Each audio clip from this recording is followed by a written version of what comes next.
Hey everyone, we're going to talk about using SOAPS to create the rhetorical analysis. So first and foremost, what is the rhetorical analysis? Well, as it sounds, you are analyzing the rhetoric of a piece. Rhetoric is defined as writing, speaking, or otherwise creating something to produce an effect in your audience. And again, in this class, the majority of the rhetoric you're going to come across is written, whether it's a speech, a poem, or an excerpt from a longer work. But rhetoric can also be found in visual media, film, documentaries, even short one-panel comic strips can have rhetorical value. So whenever someone is seeking to produce an effect in their audience, that means that what they are writing has purpose. And as you can see, purpose is part of the SOAPS template. And I also want to say that, knowing how to write the rhetorical analysis is very important, primarily because on the AP exam, you're going to have 3 essays you have to write, one of which is the rhetorical analysis. So when it comes time to do the rhetorical analysis, whether you're reading a speech or an excerpt from a book, step one, of course, is to read it. Read it and read the whole thing. If you have time, read the whole thing first. That's called doing a cold read. Do a cold read, and then after the cold read, go back, annotate, look for things that they're doing. And while you're annotating, have SOAPs out to the side so you can identify these things. So once those are identified, it's helpful to be able to craft a thesis statement. And right here I have a basic template, which is in name of speech. Speaker uses rhetorical strategy tool in order to purpose. So speaker, who is the speaker? What are their qualifications? For example, Morgan Spurlock, writer and director of the film Super Size Me. If you've never seen that documentary, it's interesting. And you notice here, this is what I'm using as my example, of course, the film Super Size Me. Morgan Spurlock, I've qualified him. I've said who he is. You never just want to say a name.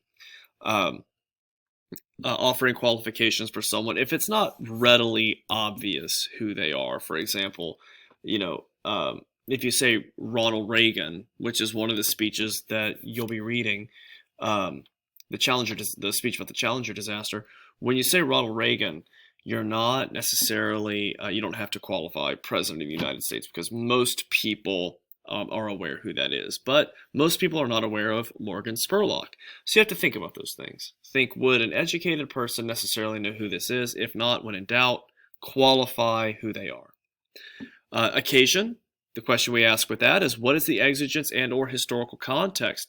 What made the author sit down to create the piece? What was the problem that needed to be addressed?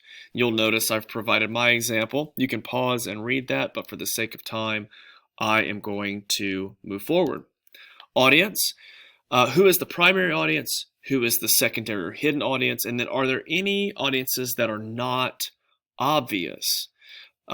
Never will the audience be the general American public. Case in point, the Ronald Reagan speech that you're going to read, we're going to craft thesis statements next week, but the speech that you're going to read and do a SOAPS analysis of, I'll give you the audience right now. And yes, it is the American public, but it's the American public who may be thinking that NASA needs to be defunded because 7 people died in a tragic explosion.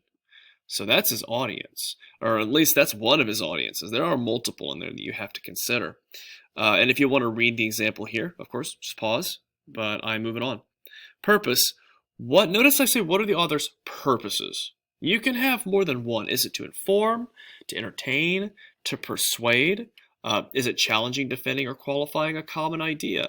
I do like the example I've provided of Morgan Spurlock's Super Size Me. It's interesting because he does all 3. He informs, entertains, and persuades. If he doesn't entertain, it doesn't do his job as a film. People may not want to watch it. If he's not informing you, well, then you can't make a good decision on what you need to do. And then persuade, well, definitely.